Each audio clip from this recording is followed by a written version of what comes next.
así vamos a ir avanzando hasta donde el tiempo nos lo permita. Esto ya lo vamos a ir viendo en el trayecto y empezamos con la unidad 1.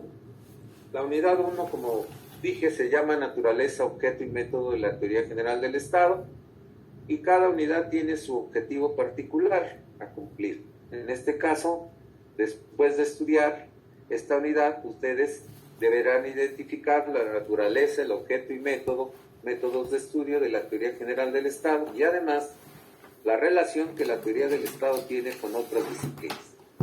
Todas las disciplinas, tomando en cuenta como punto de partida que el conocimiento no se encuentra separado en la realidad social, por lo tanto todas las disciplinas tienen relación. Algunas relaciones más estrechas, otras más distantes, y la teoría del Estado no es la excepción. También tiene relación con otras disciplinas y nosotros vamos a tocar aquellas disciplinas que más tienen que ver precisamente con la teoría del Estado. Muy bien, pues este es el objetivo a lograr después de que termine esta primera unidad. ¿Qué es lo que vamos a ver en esta primera unidad? Vamos a hacer, después de una muy breve introducción, vamos a abordar el tema del origen y desarrollo de la teoría general del Estado. Vamos a ver que esta disciplina pues no surge de la noche a la mañana, tiene un punto de arranque, un punto de origen, su etapa de desarrollo, de consolidación hasta llegar a nuestros días. Vamos a ver también cómo en el segundo punto, relacionado con la naturaleza de la teoría general del Estado, vamos a ver cómo a lo largo del tiempo el nombre de la disciplina inclusive ha ido cambiando. Vamos a ver cuáles son esas denominaciones, y eso lo vamos a hacer con la idea de que cuando ustedes busquen información sobre teoría del Estado, pues no busquen solamente como teoría del Estado. Ahorita vamos a ver eso. Entonces abordaremos la parte de la denominación, las características y luego la clasificación de la teoría general del Estado en el mundo de las ciencias. Si la teoría del Estado es una ciencia, como hay muchas, pues es necesario que nosotros sepamos a cuál área de conocimiento pertenece la teoría del Estado, y se trata precisamente de cómo se ha clasificado en el mundo de las ciencias nuestra materia, la teoría general del Estado.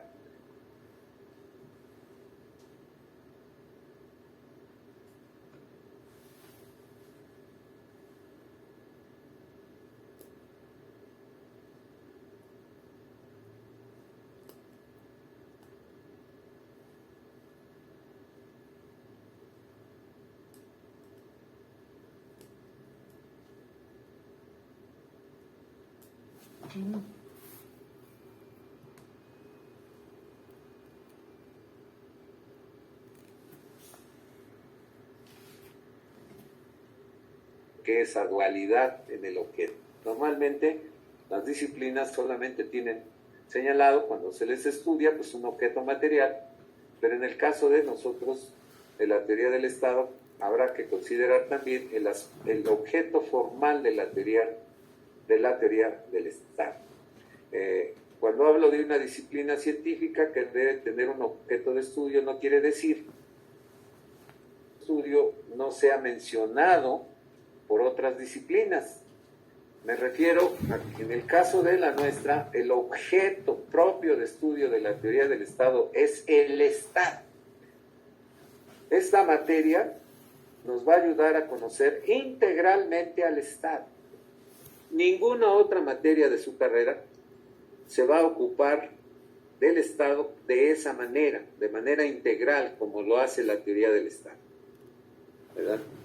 Ese es el objeto. Eso no quiere decir que en otras materias como constitucional, fiscal, administrativo, no van a dejar de escuchar ustedes el nombre del Estado, pero esas disciplinas ya no se van a ocupar de estudiar al Estado. Van a dar, por supuesto, los profesores de esas materias que ustedes ya llevaron teoría del Estado y ya no se van a ocupar de estudiar integralmente al Estado. Para eso está precisamente esta materia, y bueno, pues la pusieron en en el primer semestre. Luego, el otro requisito para el conocimiento científico es el método. En el caso de nosotros, de la teoría del Estado, pues hay no solamente un método, la teoría del Estado maneja varios métodos, con lo que además de tener objeto, tiene métodos y por lo tanto es una disciplina científica. Por último, la relación de la teoría general del Estado con otras disciplinas, como sabemos, y ya les acabo de decir ahorita, ninguna disciplina es una isla. Todas las disciplinas, como quiera que sea, se relacionan entre sí, en algunos casos de manera más cercana que en otros, pero las disciplinas, como áreas del saber, tienen relación importante entre sí. Esto es de lo que nos vamos a ocupar en estas primeras clases. Pues bien, empecemos entonces en esta pequeña introducción. ¿Qué ocupo yo precisamente para entrar al problema de cómo se ha manejado el nombre de nuestra materia? ¿Ya? El desarrollo de nuestra materia en el tiempo pues ha ido presentando diferentes denominaciones para lo que hoy llamamos teoría general del Estado. Una vez hecho esto, pues ya será entonces más sencillo entrar a determinar la naturaleza, el objeto y el método de la teoría del Estado, pero veamos el nombre, para empezar, correcto de esta disciplina. El punto de partida es el siguiente: no hay un criterio unánime, no ha habido un criterio unánime para denominar a esta disciplina. No hay uniformidad en la teoría en cuanto al nombre que se debe utilizar para designar a esta disciplina. Los autores han establecido a lo largo del tiempo diversos argumentos que inclusive comprometen la posibilidad de que pueda hablarse de la teoría general del Estado. Algunos autores atacan la disciplina y consideran que ni siquiera debe hablarse de teoría general del Estado como una disciplina autónoma. Esto no es así. Desde luego, la teoría del Estado sí es una disciplina científica, sí es una disciplina autónoma. ¿Qué es lo que ha pasado? La confusión ha derivado de los distintos nombres que en la teoría se han manejado para designar a esta disciplina. En algunos casos se ha hablado de teoría del Estado, en otros de doctrina general del Estado. Otros autores, en lugar de estas denominaciones, han preferido hablar de ciencia política, y otros más simplemente han llamado a nuestra disciplina, la disciplina que estudia el Estado, la han llamado como política.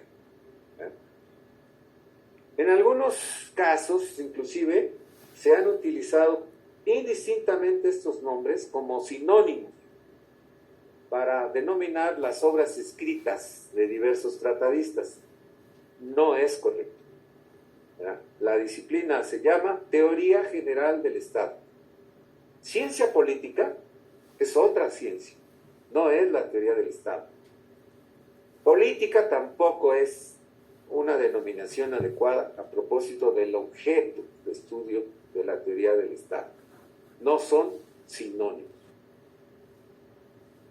En el caso, les puedo poner, por ejemplo, que cuando yo tomé la materia, a mí me dio clase don Andrés Serra Rojas, un maestro que ya murió. Él tenía su obra, escribió una obra para la teoría del Estado, pero no la denominaba teoría del Estado, la llamaba ciencia política.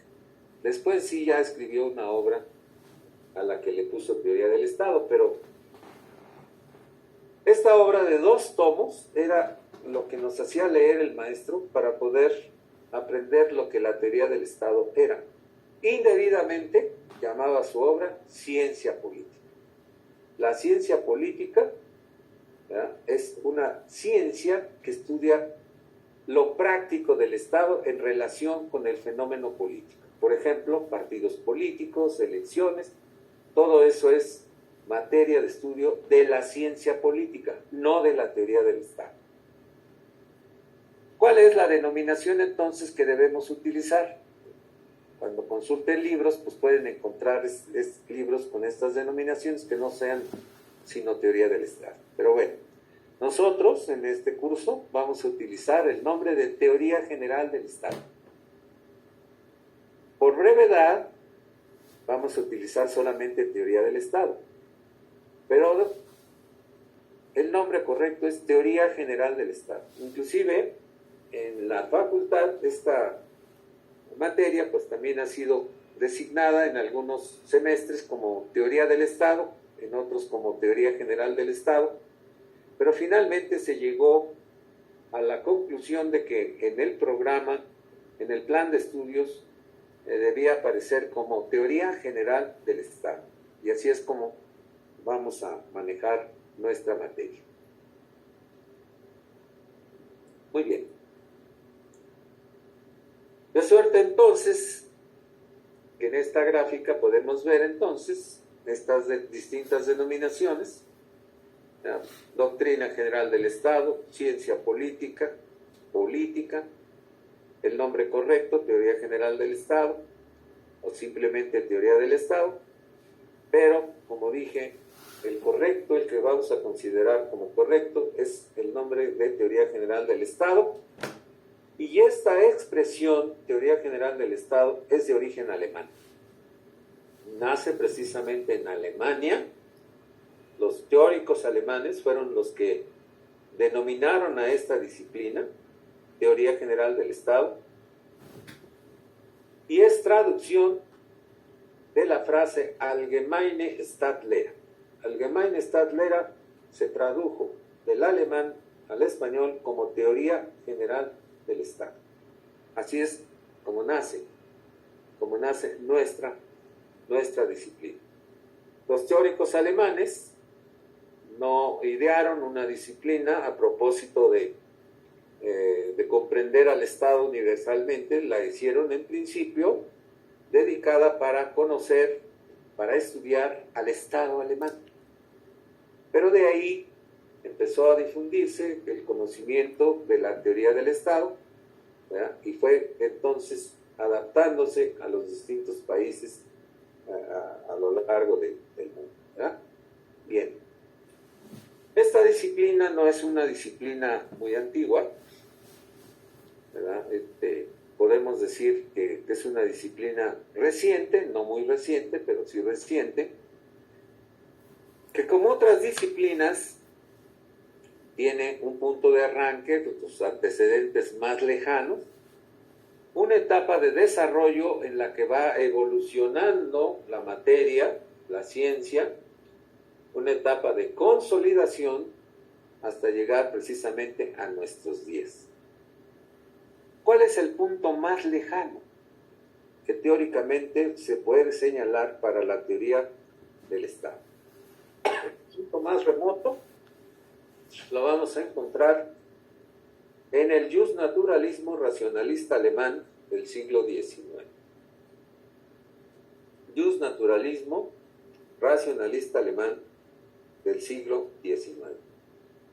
A partir de esta corriente del pensamiento filosófico jurídico es que empieza a desplantarse el conocimiento teórico sobre el Estado, a propósito de considerar al Estado como un objeto exclusivo de estudio. A lo largo de su desarrollo, del desarrollo de esta disciplina, pues otras corrientes hacen aportaciones que van nutriendo precisamente a la teoría del Estado, la van conformando, la van influyendo. Estas corrientes son varias, destacan 4 corrientes en la integración de la teoría del Estado. El positivismo jurídico es una de estas, el formalismo jurídico, el decisionismo y el nacionalsocialismo. Junto con el justnaturalismo racionalista alemán, integran la teoría del Estado a propósito de formar una disciplina bien estructurada y ordenada en lo conceptual. Bien.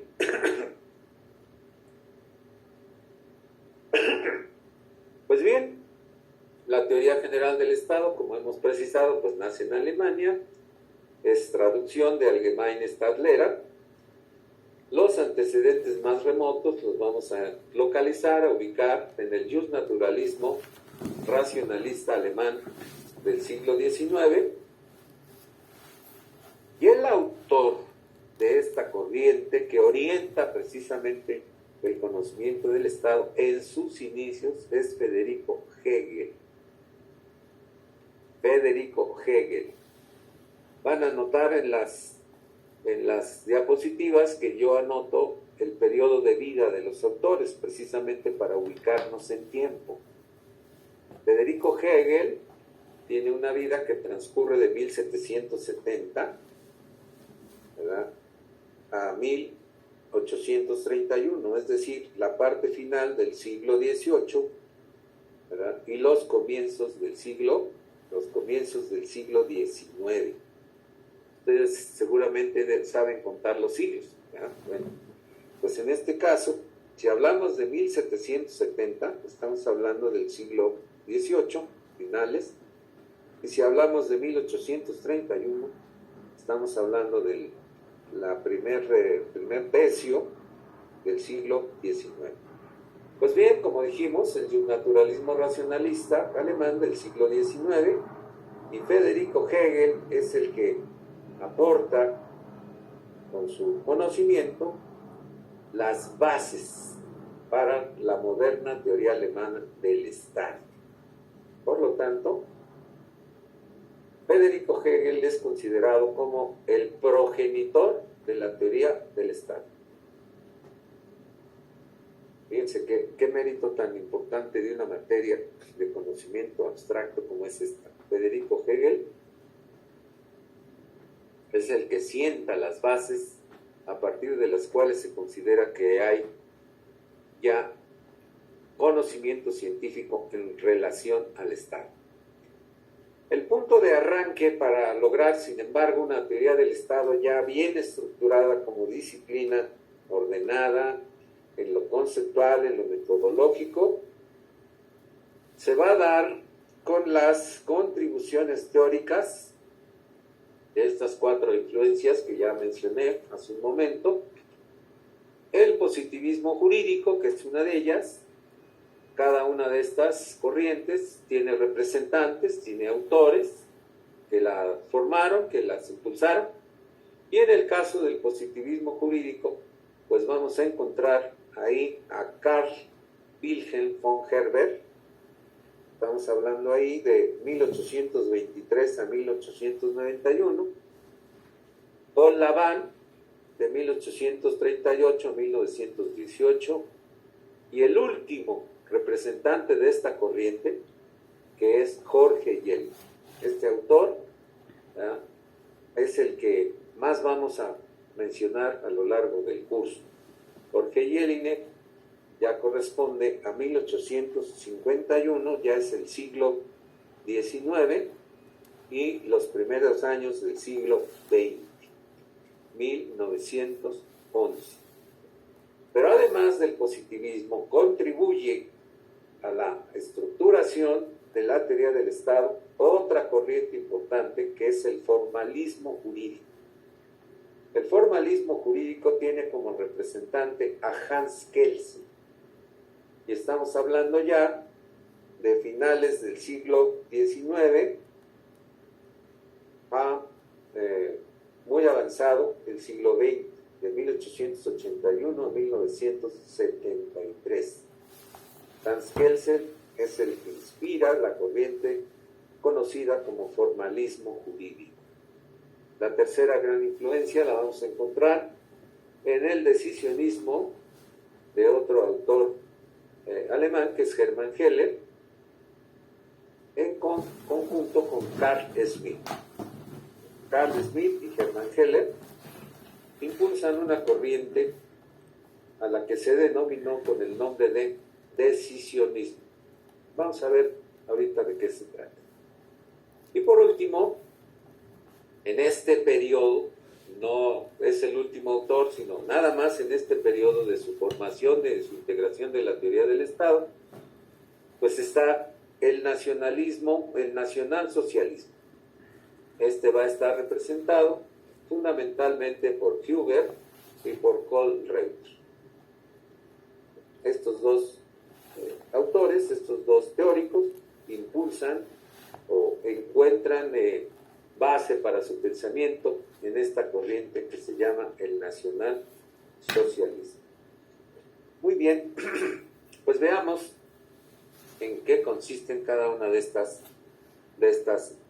corrientes. Punto de partida, ya dijimos cuál es, el justnaturalismo. Y debo puntualizar a ustedes que en el justnaturalismo se distinguen dos etapas. Una primera etapa a la que se denomina, que se conoce como justnaturalismo clásico, y la segunda etapa que es el justnaturalismo racionalista, que ya se da en la etapa moderna. Cada una de estas con sus teóricos. En cuanto al justnaturalismo clásico, bueno, pues el punto de origen es Roma. Roma hace aportaciones importantes, sobre todo para el mundo del derecho. Acuérdense, y lo van a ver en su curso de Derecho Romano, cómo Roma convierte al derecho en una técnica. Y esto lo hace porque codifica el derecho, cosa que no hicieron los griegos, por mucho talento que tuvieron, desarrollo filosófico, lo hace Roma. Roma codifica el derecho y convierte al derecho en un importante instrumento para el desarrollo de la humanidad. Pues bien, entonces, el justnaturalismo clásico se inicia en Roma y también recoge algo de la tradición filosófica helénica, sobre todo a través del pensamiento de Sócrates y Platón en la obra de la República y las Leyes, y en el pensamiento aristotélico, fundamentalmente en la Ética nicomaquea o Ética a Nicómaco, que es una obra que Aristóteles escribe en homenaje a su hijo llamado Nicómaco. Ética a Nicómaco es una obra de Aristóteles en donde encontramos esos antecedentes del justnaturalismo clásico. Y en pocas palabras, ¿qué es eso del justnaturalismo clásico? El justnaturalismo clásico es una corriente de pensamiento que distingue, lo justo legal o convencional de lo justo por naturaleza. Ha sido considerada, por tanto, una teoría ética y jurídica. Ética y jurídica. Vamos a ver ahorita a qué es eso de lo justo legal o convencional, de lo justo por naturaleza. La segunda etapa del justnaturalismo se conoce como justnaturalismo racionalista. Y esto ya es en la etapa moderna. Ya estamos hablando aquí de 1583 a 1645 con Hugo Grocio. Con Hugo Grocio estamos hablando en el del siglo XVII. Daríamos cuenta de 1601 a 1700, que es el siglo XVII, y el otro autor es Samuel von Pufendorf. Posterior a Hugo Grocio estaríamos hablando ya aquí de 1632 a 1694. Estos autores toman en cuenta, desde luego, el justnaturalismo clásico, pero lo modifican, lo enriquecen. Y por lo tanto, cambia la idea del justnaturalismo. Y cuando hablamos ya del justnaturalismo racionalista, estamos hablando de una teoría filosófica que señala que el derecho positivo depende del derecho natural. Esta corriente, entonces, parte de la idea de que los seres humanos son racionales. Por eso es que se llama justnaturalismo racionalista, ¿verdad? Grocio y Pufendorf consideraban que los seres humanos somos racionales. Esta corriente tiene aportaciones importantes porque genera una corriente de pensamiento importante que es el contractualismo, y además esta corriente justifica los derechos fundamentales y los derechos humanos fundados en la naturaleza,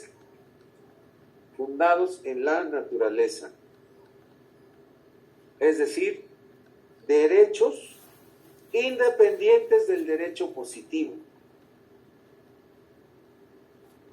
en tanto que existen principios morales universales que no son sino leyes naturales o derechos naturales que el hombre conoce a través de la razón. Es ahí a donde entra precisamente el racionalismo. El hombre conoce estos derechos naturales a través de la razón y en consecuencia solo consideran derecho a las leyes positivas, es decir, las leyes que emanan del legislador, a las normas que están en concordancia con esos principios. Si esas normas pasan por el legislador y están en concordancia con los derechos naturales, a esas normas las van a considerar los justnaturalistas racionalistas como leyes positivas. ¿A qué me refiero con esto? Cuando hablamos del contractualismo, hablamos de una corriente filosófica muy importante que tiene tres importantes representantes: Thomas Hobbes, Juan Jacobo Rousseau y John Locke. Esos son los tres principales contractualistas que dan precisamente nombre a esta corriente del contractualismo, que se llama así porque reconoce como instrumento de la vida social al contrato social. La vida social, dicen los teóricos del contractualismo, descansa en el contrato social que celebran los seres humanos cuando viven en sociedad. Y cuando hablamos de la justificación de los derechos fundamentales y de los derechos humanos fundados en la naturaleza humana, eso quiere decir que son derechos que todos los seres humanos tienen por el hecho de ser seres humanos. Por el hecho, todas las personas tenemos estos derechos naturales, derechos humanos, ahora llamados, ¿verdad? Disfrutamos de este derecho simplemente por ser personas, por ser seres humanos. ¿Qué quiere esto decir? Para que les quede más claro, el Estado no otorga los derechos humanos a las personas. Nosotros como personas tenemos esos derechos humanos, los disfrutamos por el hecho de ser seres humanos, de ser personas, y lo que hace el Estado solamente es reconocerlos e incorporarlos a las leyes. El derecho a la libertad, el derecho de tránsito, el derecho de expresión, no son otorgados por el Estado, son reconocidos por el Estado, y normalmente ese reconocimiento inclusive se hace a nivel de las constituciones de los distintos países. Chanel Sánchez. Sí, profe, una duda. Sobre las leyes positivas, usted hizo mención que son las leyes que emanan por el legislador. ¿Sí? ¿A qué se refiere? Se refiere a lo siguiente. el único órgano facultado del Estado para poder elaborar leyes no es el presidente, no es la Corte, sino es el legislativo. El órgano legislativo, que en el caso de nuestro país está integrado por la Cámara de Diputados y la Cámara de Senadores. Cualquier intento de que una disposición alcance el carácter de ley, de derecho positivo, debe emanar de la actividad que realizan para tales efectos la Cámara de Diputados y la Cámara de Senadores. ¿Ahora sí te queda claro? Sí, muchas gracias. De nada. Bien. El positivismo jurídico. Ya vemos entonces, de acuerdo con lo que hemos venido comentando, que el punto de partida es el justnaturalismo, y ahora ya sabemos en sus dos versiones, el clásico y el moderno, el racionalista, y decimos además, de acuerdo con lo que acabamos de mencionar en esta diapositiva, que el positivismo jurídico también contribuye a la formación de la teoría del Estado. Pero ¿qué demonios es el positivismo jurídico? El positivismo jurídico es una corriente filosófica que es contraria a la anterior. Es muy frecuente, y lo vamos a ver, cómo en el desarrollo de las distintas teorías del pensamiento teórico, casi siempre hay dos corrientes que son contrarias, opuestas una a la otra. Después vamos a explicar la razón de por qué casi siempre hay dos corrientes. O de una vez, por ejemplo, en el caso de nuestro país en la actualidad, hay, y ustedes lo deben ya distinguir, hay dos corrientes. La corriente que representa al presidente de la República con la Cuarta Transformación y la corriente contraria a esos propósitos que orienta el actuar del presidente actual, que es opuesta a los cambios que se están realizando en esto que se ha llamado la Cuarta Transformación, porque afectan sus intereses, por lo que ustedes quieran, pero son dos corrientes que son contrarias, que son opuestas. Pues esta oposición casi siempre se ha dado a lo largo de la historia en las distintas etapas de desarrollo social. Dos corrientes casi siempre son corrientes opuestas. Una se opone con sus ideas a la otra. Eso lo vamos a ir bien, van a ver. Pues bien, una corriente contraria al justnaturalismo, que no está de acuerdo con lo que el justnaturalismo dice, es el positivismo jurídico. El positivismo jurídico dice que hay que separar el derecho de la moral. Separar el derecho de la moral. Y además esta corriente también rechaza la vinculación necesaria entre moral y derecho.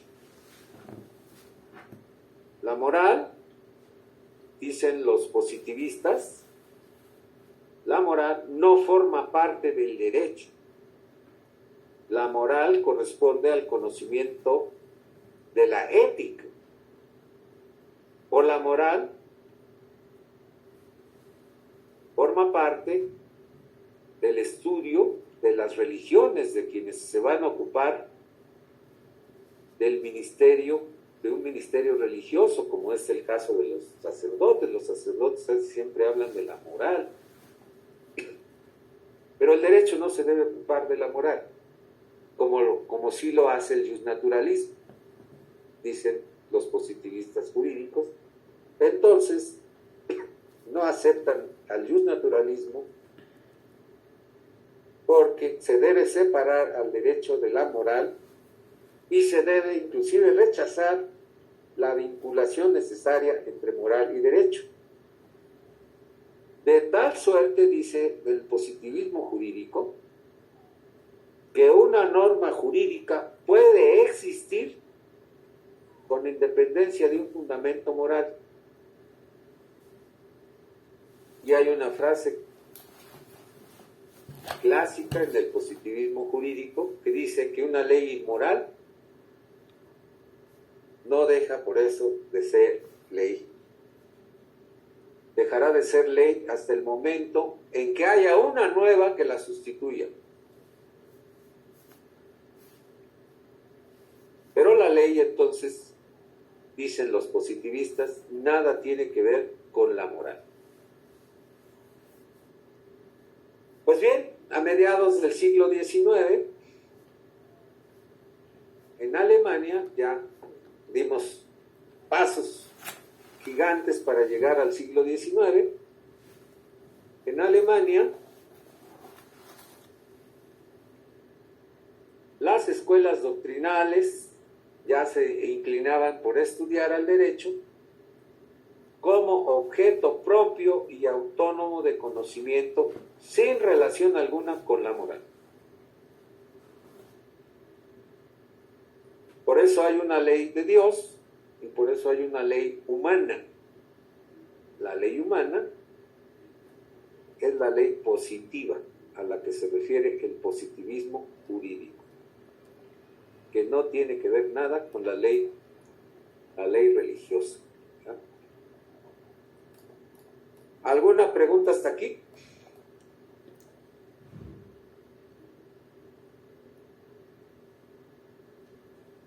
Bueno, bien. Seguimos. La segunda influencia, aparte de las dos anteriores, pues la vamos a encontrar para la teoría del Estado en el formalismo jurídico. El formalismo jurídico postula la independencia total del derecho, pero no solamente de la moral, sino también de la política. El derecho es una ciencia independiente de la moral, independiente de la política. Es una disciplina que debe tener su objeto propio de estudio. Es una disciplina que no debe utilizar conceptos de otras disciplinas.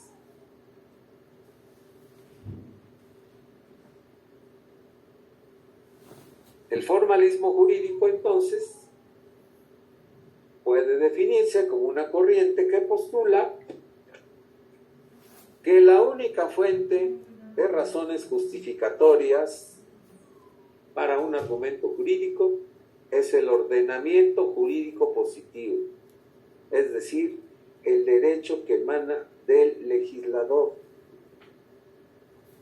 Dice el formalismo jurídico que los casos solo se deben resolver con fundamentos normativos positivos, no con fundamentos morales.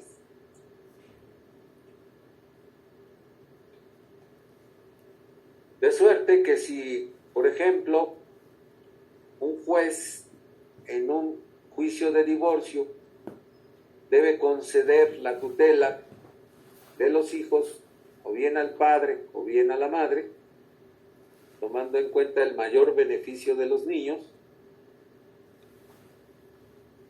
no debe resolver por cuestiones morales o por cuestiones de sentimiento. Puede decir, ay, pobrecita señora, le vamos a quitar a sus hijos, mejor se los dejamos a la señora y se los quitamos al señor. Cuando, aplicando la ley, no le correspondería a la mamá la tutela jurídica de sus hijos. Lo que diga la ley es lo que el juez debe resolver. Por tanto, bueno, pues esta corriente del formalismo jurídico implica que los aspectos sustantivos del derecho, como es la justicia, no son cuestiones que un juez deba decidir mediante una sentencia, porque su labor es interpretativa y no creativa. El juez pertenece al Poder Judicial, que es un poder que no hace leyes, aunque se dice que las sentencias son leyes individualizadas, pero el Poder Judicial no hace leyes, ¿verdad? Lo que hace el juez o lo que deben hacer los jueces solamente deben interpretar la ley y aplicarla. No deben crear la ley, porque esa tarea no le corresponde al Poder Judicial, sino al Poder Legislativo, a la Cámara de Diputados y a la Cámara de Senadores, y por lo tanto, un juez no puede apartarse, según el formalismo jurídico, del pensamiento del legislador. El juez debe tomar la ley, interpretarla y aplicarla al caso concreto, pero no debe resolver por cuestiones morales, sino solamente de acuerdo a lo que la disposición legal aplicable señale. Esta corriente es importante, desde luego, y más a propósito de nosotros, pero no es la única, todavía nos falta ver dos más, pero sí tiene importancia. La importancia del formalismo jurídico, según este autor, que fue profesor de la Facultad de Derecho, que inclusive era sacerdote, Héctor González Uribe, nos dice que la importancia del formalismo jurídico, por un lado, se encuentra en la creación de una serie de formas jurídicas separadas de toda consideración filosófica, histórica o política, el derecho en sí solamente, y por el otro lado, en hacer caber dentro de ellas los fenómenos estatales. Los fenómenos estatales. De modo tal que mediante un análisis riguroso de dichas formas, se constituye una estricta ciencia del Estado, sistemática y dotada de plena validez. Así es como los formalistas jurídicos miran a la teoría del Estado, como una ciencia que debe ocuparse del Estado sin mayor elemento que lo que dispone el derecho, lo que dispone la norma emanada del legislador. Pues bien, con posterioridad al formalismo jurídico y después de la Primera Guerra Mundial, se hizo patente la ineficacia de muchos formalismos. Se miró que el formalismo no necesariamente, los formalistas no necesariamente tenían la razón. El formalismo era ineficaz para muchos casos y por lo tanto se hizo patente la necesidad de efectuar cambios en los enfoques de la problemática, la sistemática y la metodología de la teoría del Estado. Sigue, o estamos, en el proceso de desarrollo, de integración, precisamente de nuestra disciplina, de nuestra materia, que es la teoría del Estado. Pues bueno, jóvenes, le vamos a dejar aquí. Ya estamos, ¿a qué horas son ahorita? Pues ya son 8:50, entonces le voy a aportar dadivoso, les voy a dar 10 minutos. Tómense la tarde y nos vemos entonces el viernes. Mañana, si quieren, está el programa de radio. Va a estar bien, es una entrevista donde vamos a tocar los problemas de la economía a nivel mundial y a nivel de nuestro país, derivados precisamente de los acontecimientos, sobre todo de la pandemia de COVID-19. El programa dura aproximadamente 40 minutos.